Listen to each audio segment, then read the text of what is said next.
Tom Lembong, gimana Pak? Sehat ya Pak? Mantan Menteri Perdagangan Tom Lembong menjadi tersangka kasus dugaan korupsi impor gula yang ditangani Kejaksaan Agung atau Kejagung. Kejagung langsung menahan Tom Lembong di Rutan Salemba Cabang Kejaksaan Negeri Jakarta Selatan atau Jaksel. Memakai rompi merah muda dan tangan diborgol, Tom Lembong terlihat mencoba tenang dan hanya menebar senyum saat berjalan di tengah kerumunan wartawan.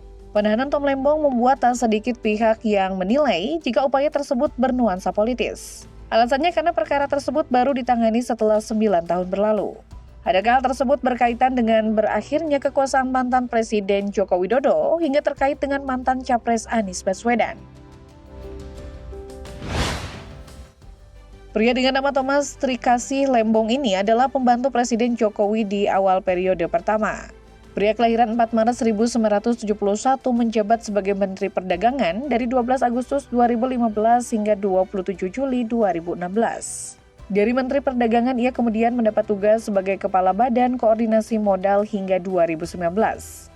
Selain pernah jadi anak buah Jokowi, Tom juga pernah ditunjuk menjadi satu co-kapten dalam Tim Nasional Pemenangan Anies Baswedan Muhaimin Iskandar atau Timnas Amin untuk Pilpres 2024. Politikus ekonomi dan bankir ini dikenal cerdas dan merupakan orang di balik layar yang menulis beberapa pidato Presiden Jokowi.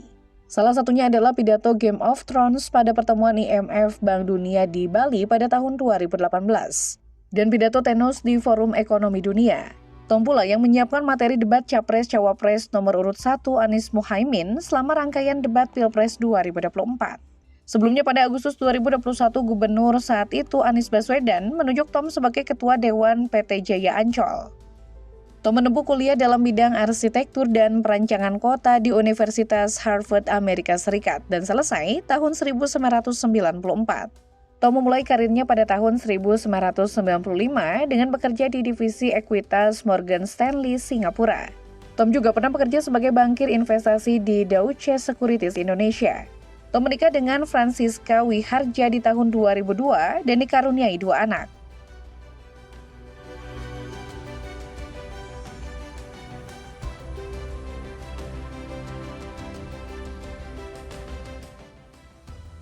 Direktur Penyidikan Jaksa Agung Muda Tindak Pidana Khusus Kejaksaan Agung, Abdul Qohar, mengatakan keterlibatan Tom Lembong dimulai ketika pada 12 Mei 2015. Saat itu pada rapat koordinasi antar kementerian menyimpulkan bahwa Indonesia mengalami surplus gula sehingga tidak membutuhkan impor gula. Akan tetapi pada tahun yang sama, kata Qohar, Tom Lembong selaku Menteri Perdagangan pada saat itu memberikan izin persetujuan impor gula kristal mentah sebanyak 105.000 ton kepada PT AP Gula Kristal Mentah tersebut. Kemudian diolah menjadi gula kristal putih.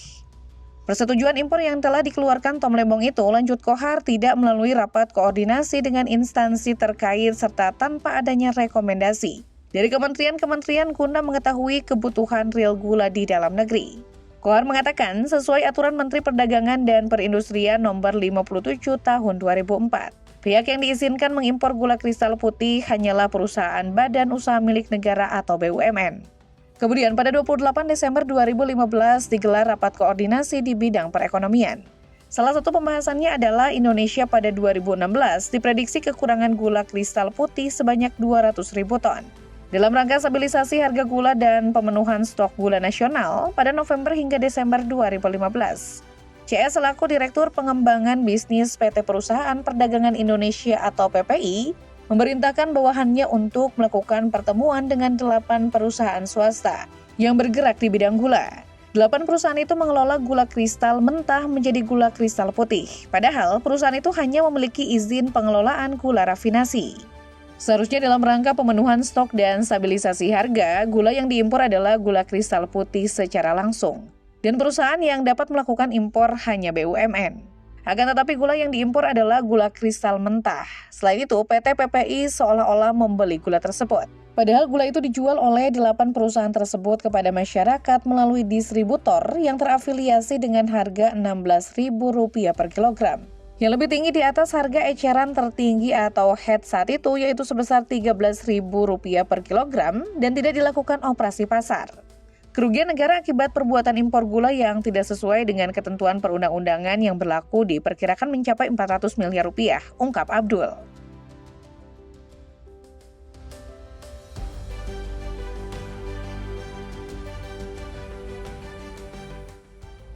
Penahanan Tom Lembong yang terkesan mendadak setelah kasusnya terjadi 9 tahun lalu membuat banyak pihak menilai kasus ini syarat muatan politik.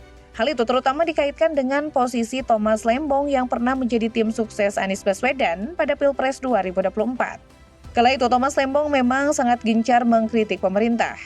Ternyata hal itu membuat Tom diduga jadi sasaran tahanan Kejagung. Kini setelah Tom Lembong ditahan, pakar hukum pidana Abdul Fikar menilai Kejagung keliru menetapkan Thomas Lembong sebagai tersangka atas kasus korupsi impor gula.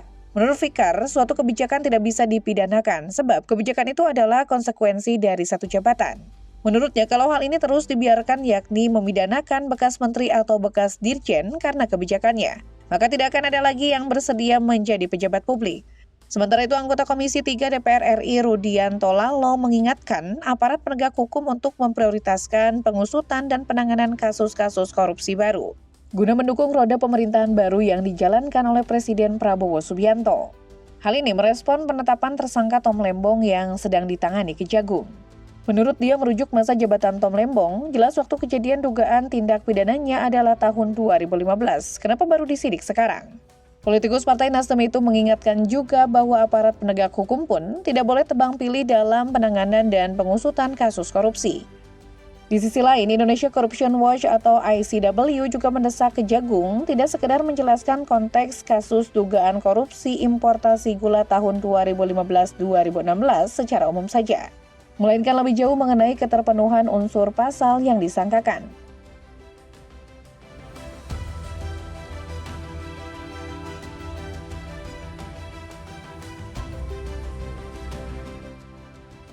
Mendapat tudingan kasus Tom Lembong terkesan adalah pesanan, Kejagung menampiknya. Pihaknya mengaku tidak ada unsur politisasi dalam penetapan tersangka Tom Lembong. Mereka mengklaim penetapan status tersangka itu murni berdasarkan alat bukti hukum. Bahwa penyidik bekerja berdasarkan alat bukti, itu yang perlu digarisbawahi, tidak terkecuali siapapun pelakunya. Ketika ditemukan bukti yang cukup, maka penyidik pasti akan menetapkan yang bersangkutan sebagai tersangka, kata Didik Jampitsus Kejagung Abdul Kohar.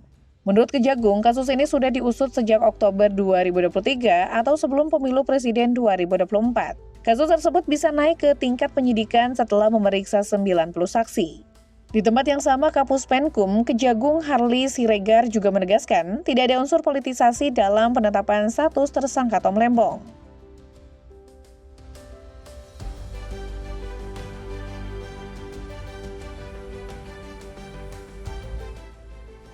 Sebagai tersangka kasus korupsi gula impor, ayah dua anak ini memiliki harta terbilang fantastis sekaligus cukup unik bin aneh. Dilansir dari laman lhkpn.kpk.go.id, Tom Lembong mempunyai harta kekayaan sejumlah 101,4 miliar rupiah, berdasarkan laporan 30 April 2020. Saat itu, ia masih menjabat sebagai Kepala Badan Koordinasi Penanaman Modal atau BKPM. Namun dari jumlah itu anehnya, ia tercatat tidak memiliki aset tanah dan bangunan serta kendaraan berdasarkan laporan ke KPK tersebut. Tom Lembong hanya melaporkan kepemilikan harta bergerak lainnya sejumlah 180 jutaan rupiah dan surat berharga biasanya termasuk saham senilai 94,5 miliar rupiah.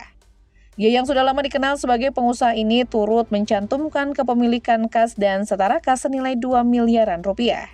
Dan harta lainnya sebesar 4,76 miliar rupiah. Tom Lembong memiliki utang sejumlah 86 jutaan rupiah.